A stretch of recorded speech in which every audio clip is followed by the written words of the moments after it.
नमस्कार, news India आप देख रहे हैं। मैं आपके साथ सागर मिश्रा। एक बड़ी खबर गुजरात से, जहां पर पंचायत जूनियर क्लर्क भर्ती परीक्षा का पेपर लीक होने के बाद परीक्षा रद्द की गई। 3000 केंद्रों पर आयोजित होनी थी परीक्षा। आज लाखों कैंडिडेट परीक्षा देने वाले थे। सुबह 6 बजे परीक्षा रद्द की गई। गुजरात एटीएस ने 10 लोगों को हिरासत में ले लिया है। पूछताछ के दौरान एक शख्स के पास से पर्चा मिला। बड़ी खबर जो आप देख रहे हैं, गुजरात में चुनाव के पहले भी पेपर लीक का मामला कई बार गरमाया था। एक बार फिर कुछ उसी तरह की तस्वीर है।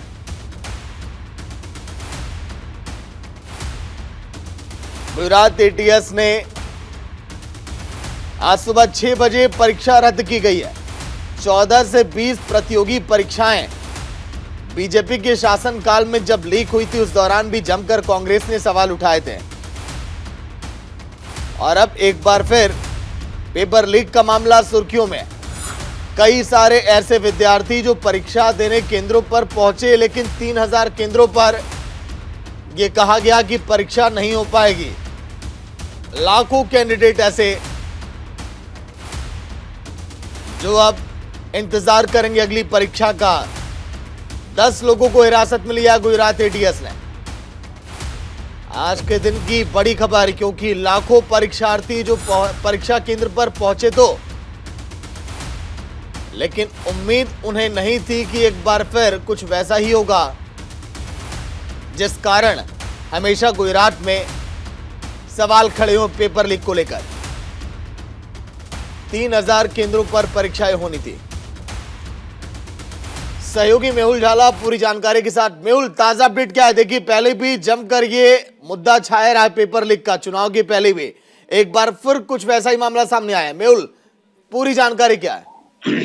देखिए, पंचायत की जूनियर क्लार्क एग्जाम थी। तकरीबन 9.53 लाख छात्र जो है इस परीक्षाओं में ऑनलाइन अर्जी किए हुए थे। मैं आपको बताऊं कि केवल 1181 जो जगह है उनके लिए एग्जाम होनी थी। सुबह 6 बजे जो आयोग है, परीक्षा आयोग, उनको पता चला कि कहीं ना कहीं पर्चा लीक हुआ है। मैं आपको बताऊं कि इससे 3 दिन पहले आम आदमी पार्टी के युवा नेता युवराज सिंह जडेजा ने आशंकाएं दायर की थी कि पेपर लीक हो चुका है। रविवार को जो एग्जाम कंडक्ट की जानी है उसको लेकर, पर कहीं ना कहीं न विभाग ने कोई जानकारी पुख्ता हासिल करने की कोशिश की। ऐसे में आनंद फानंद में सुबह 6 बजे आयोग की ओर से परिपत्र जारी करते हुए यह कहा गया कि परीक्षा कैंसिल हो गई है। हर जगह पर ग्रामीण इलाकों से लेकर जो छात्र जुटे हैं उनके लिए एक घोषणा परिपत्र के तौर पर जाहिर कर दी कि आप जो लोग हैं एग्जाम के जगह से आप अपने गांव, अपने घर जाने के लिए ये कॉल लेटर दिखाएंगे तो आपको एसटी में, स्टेट ट्रांसपोर्ट में मुफ्त सुविधा मिलेगी। इतना नाकाफी होते अब राजनीतिक गतिविधियां तेज हो गई है। पता ये चला कि एक आदमी को सुबह से ही पूछताछ के लिए घेराबंदी कर दी गई थी और उनको हिरासत में लिया है। मैं आपको बताऊं कि गुजरात एटीएस ने तकरीबन 10 लोगों को हिरासत में लेने की पैरवी शुरू कर दी है। कहीं ना कहीं ये बताया जा रहा है कि गुजरात में ये पेपर जो है, पर्चा है, गुजरात में लीक नहीं हुआ है। गुजरात राज्य के बाहर ये पर्चा लीक होने की आशंकाएं जताई गई है, पर जैसे जैसे दिन चढ़ता जा रहा है ऐसे ऐसे आगे की गतिविधियां सामने आएगी कि पेपर कहां से लीक हुआ, पुलिस प्रशासन क्या कर रहा है, राज्य सरकार किस तरह से कदम उठा रही है। पर मैं आपको बताऊं कि न केवल कांग्रेस बल्कि आम आदमी पार्टी और बाकी जो राजनीतिक दल हैं उनकी प्रतिक्रिया खटाखट सोशल मीडिया के माध्यम से सामने आ रही है कि गुजरात में फिर एक बार भारतीय जनता पार्टी की सरकार के रहते पर्चा लीक हुआ है और तकरीबन 9.5 लाख जितने जो छात्र इस एग्जाम में शिरकत करने वाले थे उनके भविष्य के साथ एक बार फिर से खेला हो गया है। लेकिन पेपर लीक के सिंडिकेट को देखिए, तोड़ने में हमेशा नाकामयाब ही रही दिखाई दी है गुजरात पुलिस भी। आखिर किस तरह से हर बार पेपर लीक हो जाता है मेहुल? और जो 10 लोग जिन्हें हिरासत में लिया गया उनका क्या क्या रोल रहा है, क्या ये पता चल पाया क्या अभी मेहुल? देखिए, फिलहाल गृह विभाग से लेकर जो पंचायत सेवा जो बोर्ड आयोग है एग्जाम जो कंडक्ट कर रही थी, उन लोगों की बैठकें शुरू हो गई है और किस तरह से, कहां से ये पर्चा लीक हुआ ये जानने में सभी को दिलचस्पी है। मैं आपको बताऊं कि 3 दिन पहले ही आम आदमी पार्टी के नेता युवराज सिंह ने आशंका जाहिर की थी कि पर्चा लीक हो चुका है रविवार की एग्जाम का। उसके बाद भी न आयोग ने, न पुलिस महकमे ने किसी ने किसी प्रकार का संज्ञान नहीं लिया और अब जबकि 10 बजे के 9 बजे एग्जाम शुरू होने थे, उससे पहले सुबह 6 बजे परिपत्र घोषित कर यह कहा गया कि परीक्षा रद्द की गई है और तकरीबन जितने छात्र जो एग्जाम के लिए अपने गांव से गंतव्य स्थान से निकले थे, अलग अलग परीक्षा केंद्रों पर पहुंच रहे थे, 3000 के करीब परीक्षा केंद्रों पर ये आज एग्जाम होनी थी। केवल 1181 जगहों के लिए एग्जाम थी, जिसमें 9.5 लाख से ज्यादा जो परीक्षार्थी है वो शिरकत करने वाले थे। उनके भविष्य के साथ ये खेला हो गया है। अब किस तरह से राज्य सरकार एक्शन में आती है, गृह विभाग किस तरह से एक्शन में आता है, एग्जाम आयोग जो है वो किस नजरिए से देखता है, ये जैसे जैसे दिन बढ़ता जाएगा गतिविधियां अपने आप सामने आती रहेगी। फिलहाल राजनीतिक प्रतिक्रिया काफी तेज हो गई है। सरकार के सामने, आयोग के सामने कई सारे सवाल उठ रहे हैं। ठीक है, लेकिन क्या मेहुल किसी अधिकारी का, किसी नेता का कुछ बयान सामने आया क्या पेपर लीक के बाद? फिलहाल किसी प्रकार का बयान सामने नहीं आया है। मैंने बताया कि जिस तरह से कांग्रेस और आम आदमी पार्टी के नेताओं ने अपनी प्रतिक्रिया सोशल मीडिया से के माध्यम से देना शुरू कर दिया है। आम आदमी पार्टी ने प्रेस कॉन्फ्रेंस भी जाहिर की है। वहां युवराज सिंह भी शामिल होंगे, जिन्होंने 3 दिन पहले आशंकाएं जताई थी। उनसे भी न्यूज इंडिया बातचीत करने की कोशिश करेगा और पेपर लीक किस तरह से हुआ उसकी तह तक पहुंचने की न्यूज इंडिया की कोशिश रहेगी। चलिए, शुक्रिया मेहुल पूरी जानकारी के लिए। वो एक और बड़ी खबर, जम्मू कश्मीर में कुर्क होगा हुर्रियत कांग्रेस का दफ्तर। दिल्ली के पटियाला हाउस कोर्ट ने दिया है कुर्की का आदेश। माफ करिए, हुर्रियत कॉन्फ्रेंस ऑफिस को कुर्क करेगा एनआईए। यूएपीए मामले में कोर्ट का फैसला। दफ्तर पर अलगाववादी नेता नईम खान का आंशिक स्वामित्व। दिल्ली के पटियाला हाउस कोर्ट ने अलगाववादी नेता नईम अहमद खान के खिलाफ एनआईए द्वारा जांच किए गए यूएपीए मामले में श्रीनगर के राजबाग इलाके में ऑल पार्टीज हुर्रियत कॉन्फ्रेंस के दफ्तर को कुर्क करने का आदेश दिया गया है। पटियाला हाउस कोर्ट ने एडिशनल सेशन जज शैलेंद्र मलिक ने एनआईए की एपीएससी के ऑफिस को कुर्क करने की याचिका पर यूएपीए की धारा 33 के तहत कुर्की का आदेश पारित किया है। दरअसल एनआईए ने कोर्ट को बताया कि इस दफ्तर पर आंशिक रूप से अलगाववादी नेता नईम अहमद खान और उसके सहयोगियों का स्वामित्व है। आरोप यह भी है कि राजबाग स्थित हुर्रियत दफ्तर का इस्तेमाल विभिन्न विरोध प्रदर्शन के लिए रणनीतियां बनाने के लिए किया जाता है। सुरक्षा बलों पर पथराव और कई ऐसी गतिविधियां, फंडिंग और बेरोजगार युवकों की भर्ती के लिए, गैर कानूनी गतिविधियों के साथ ही साथ आतंकवादी गतिविधियों को भी अंजाम देने के लिए यहां का इस्तेमाल कई बार किया गया है पहले भी।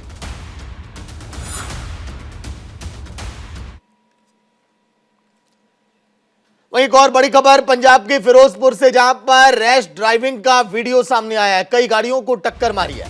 पुलिस ने मामला दर्ज किया है। फिलहाल पंजाब के फिरोजपुर से ये बड़ी खबर।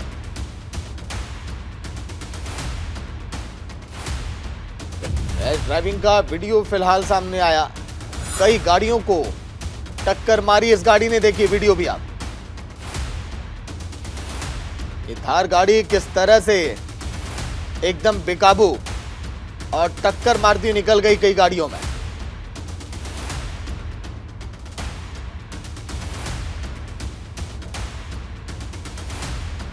ये बेकाबू ड्राइविंग ने देखिए कई लोगों को अपनी चपेट में हालांकि लिया है। कई गाड़ियों में टक्कर मारती हुई ये गाड़ी निकल गई।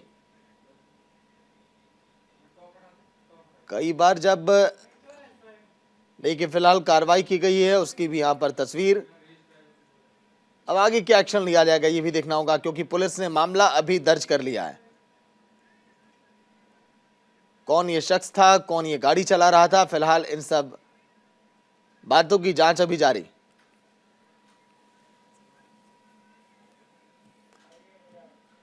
चलिए एक और बड़ी खबर लखीमपुर खीरी से, बहराइच मार्ग पर भीषण सड़क हादसा। तेज रफ्तार अनियंत्रित ट्रक ने भीड़ को रौंद दिया।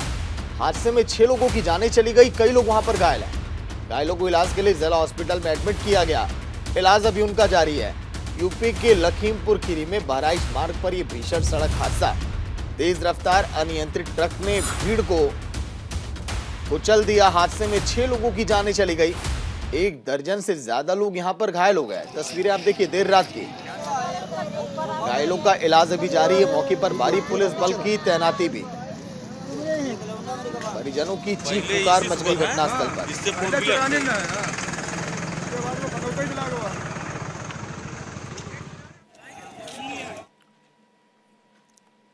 एक और बड़ी खबर, हरियाणा के रेवाड़ी में भीषण हादसा, 2 कारों की आमने सामने टक्कर हो गई। हादसे में 3 लोगों की मौके पर मौत, 4 बच्चों सहित 7 लोग वहां पर घायल।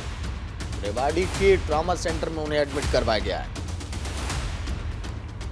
2 कारों की आमने सामने टक्कर, 3 लोगों की जानें चली गई इस हादसे में। 3 लोगों की मौके पर मौत, 4 बच्चों सहित 7 लोग घायल भी। दोनों कार में काफी लोग बैठे थे। रेवाड़ी के ट्रॉमा सेंटर में उनको एडमिट किया गया। जो भी घायल है उनका इलाज अभी जारी है। हरियाणा के रेवाड़ी में भीषण सड़क हादसा।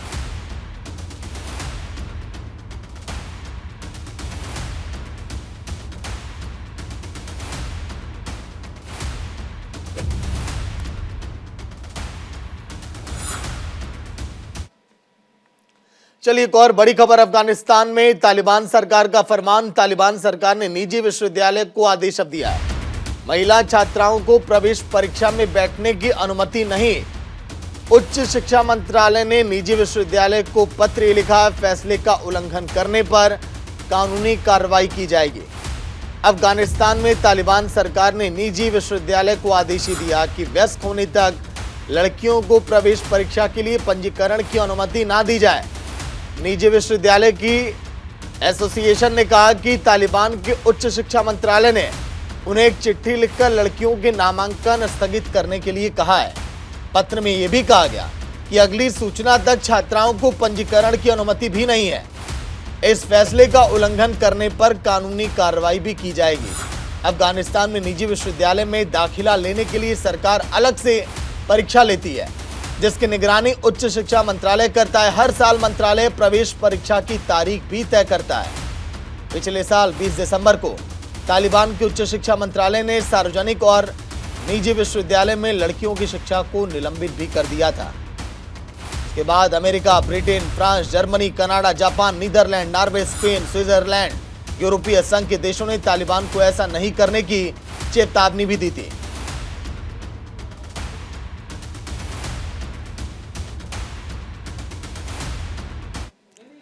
एक और बड़ी खबर, तुर्की ईरान बॉर्डर पर भूकंप के तेज यहां पर झटके महसूस किए गए। उत्तर पश्चिमी ईरान के पश्चिम अजरबैजान में भूकंप रिक्टर स्केल पर 5.9 इसकी तीव्रता मापी गई। कोई शहर में घरों और इमारतों को भारी नुकसान पहुंच गया है। अब तक 7 की मौत, 440 वहां पर घायल।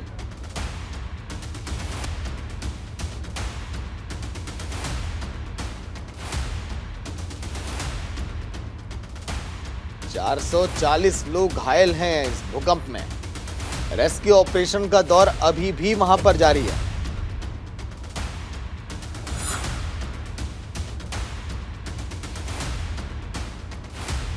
पूरे शहर में घरों और इमारतों को भारी नुकसान पहुंचा है। एक और बड़ी खबर श्रीनगर से आई, लाल चौक पर तिरंगा फहराएंगे राहुल गांधी। दोपहर 12 बजे का वो वक्त है जब तिरंगा फहराएंगे राहुल गांधी लाल चौक पर। जम्मू कश्मीर में इस समय भारत जोड़ो यात्रा अपने अंतिम पड़ाव पर।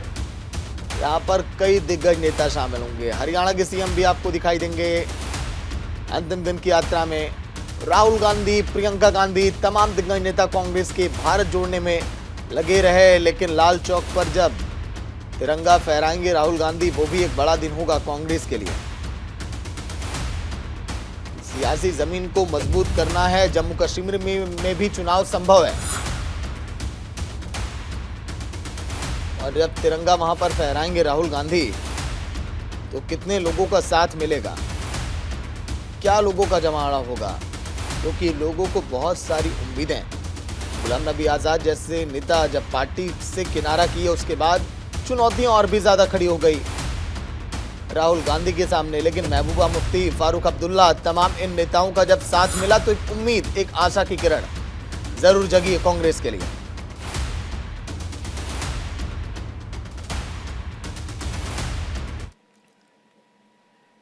एक और बड़ी खबर, राजस्थान में भी भूकंप के झटके महसूस किए गए। जालोर, रानीवाड़ा में भूकंप के झटके, कंपन से लोग डर गए, घरों से बाहर लोग निकल गए।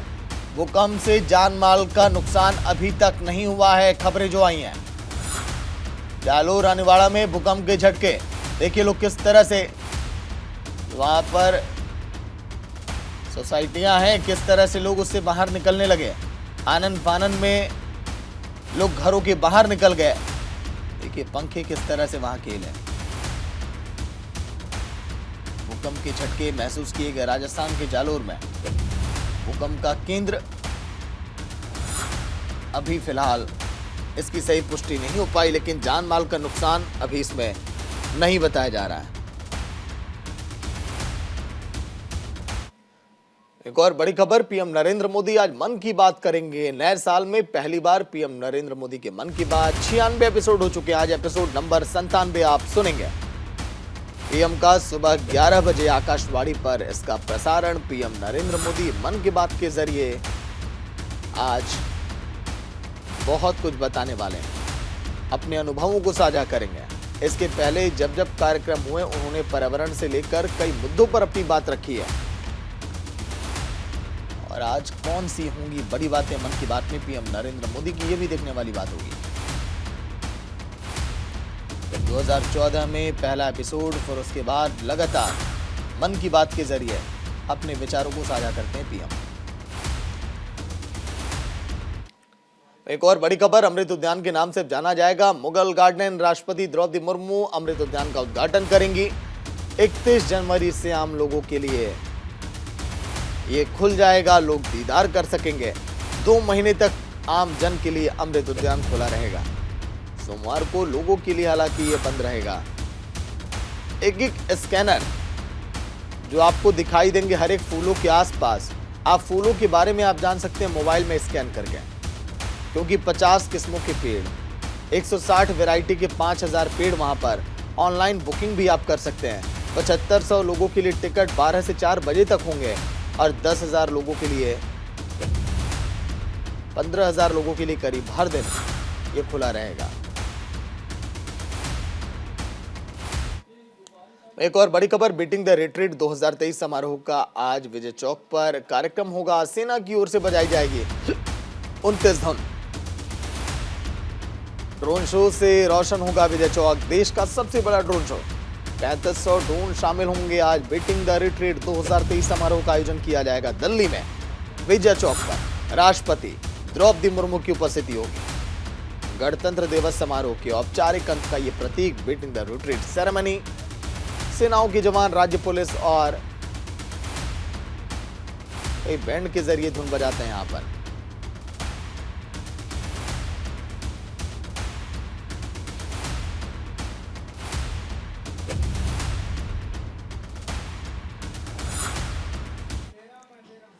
एक और बड़ी खबर, बिहार के नालंदा से बड़ी खबर, मूर्ति विसर्जन के दौरान गोलीबारी, 2 युवकों को गोली लगी है।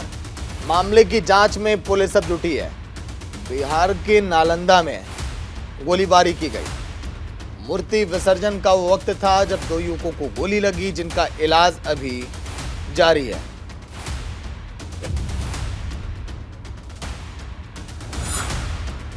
जांच अभी जारी कि आखिर किन लोगों ने गोलियां चलाई हैं।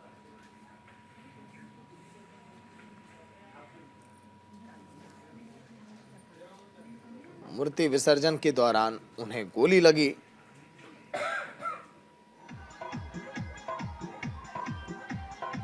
देखिए मूर्ति विसर्जन का ये वक्त था। सदर हॉस्पिटल में इन्हें एडमिट किया गया।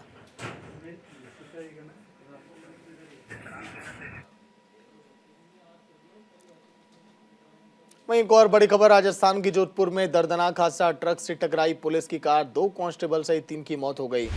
2 लोग गंभीर रूप से वहां पर जख्मी। राजस्थान के जोधपुर में दर्दनाक हादसा, ट्रक से पुलिस की कार यहां पर टकरा गई। 2 कांस्टेबल सहित 3 की मौत।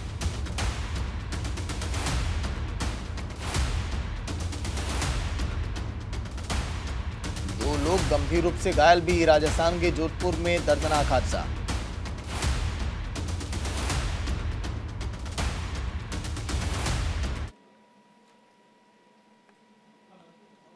एक और बड़ी खबर, गृह मंत्री अमित शाह का हरियाणा का दौरा। गुहाना में अमित शाह की जन उत्थान रैली। दोपहर 1 बजे गुहाना पहुंचेंगे अमित शाह। मुख्यमंत्री मनोहर लाल भी वहां पर मौजूद होंगे। गृह मंत्री अमित शाह हरियाणा के दौरे पर जाएंगे। वो आना की सब्जी मंडी में जन उत्थान रैली को संबोधित करेंगे। दोपहर करीब 1 बजे सीधे गोहाना में रैली स्थल पर पहुंचेंगे। रैली के बाद वहीं पर कार्यकर्ताओं की बैठक लेंगे। साथ ही अमित शाह बीजेपी के लिए 2024 के चुनाव का आगाज भी करेंगे।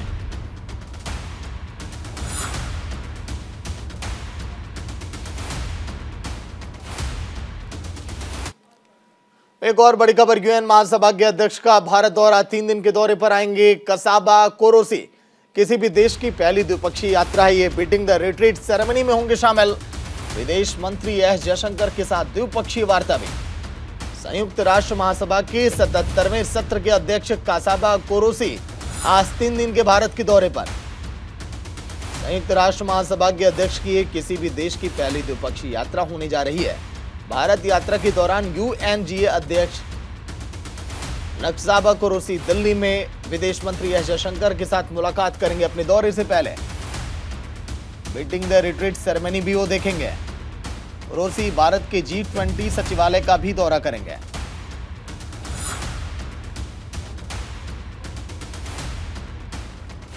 एक और बड़ी खबर, भारत जोड़ो यात्रा में शामिल होंगे हिमाचल के सीएम प्रतिभा सिंह के साथ। यात्रा में शामिल होंगे सीएम सुक्खू। तीसरी बार भारत जोड़ो यात्रा से जुड़ेंगे हरियाणा के सीएम, माफ करिए हिमाचल के सीएम। वहीं समारोह में शामिल होंगे। जम्मू कश्मीर के एलजी से मुलाकात भी कर सकते हैं सीएम सुक्खू। हिमाचल के सीएम सुखविंदर सुक्खू आज भारत जोड़ो यात्रा में शामिल होंगे। सीएम सुक्खू के साथ हिमाचल कांग्रेस अध्यक्ष प्रतिभा सिंह भी भारत जोड़ो यात्रा में शामिल होंगी। 30 जनवरी को राहुल गांधी की भारत जोड़ो यात्रा श्रीनगर में समाप्त होने जा रही है। सीएम सुक्खू तीसरी बार यात्रा का हिस्सा बनेंगे और आज जम्मू कश्मीर के लेफ्टिनेंट गवर्नर मनोज सिन्हा के साथ भी बैठक करेंगे। एक और बड़ी खबर, भारत और न्यूजीलैंड के बीच दूसरा T20 मैच आज के दिन लखनऊ में खेला जाएगा। मुकाबला शाम 7 बजे।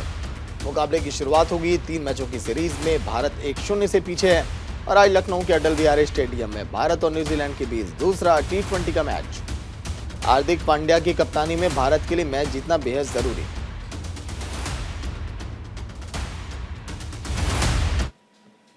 तो चलिए बुलेटिन में वक्त है फिलहाल एक छोटे से ब्रेक का। न्यूज इंडिया पर खबरें लगातार जारी हैं।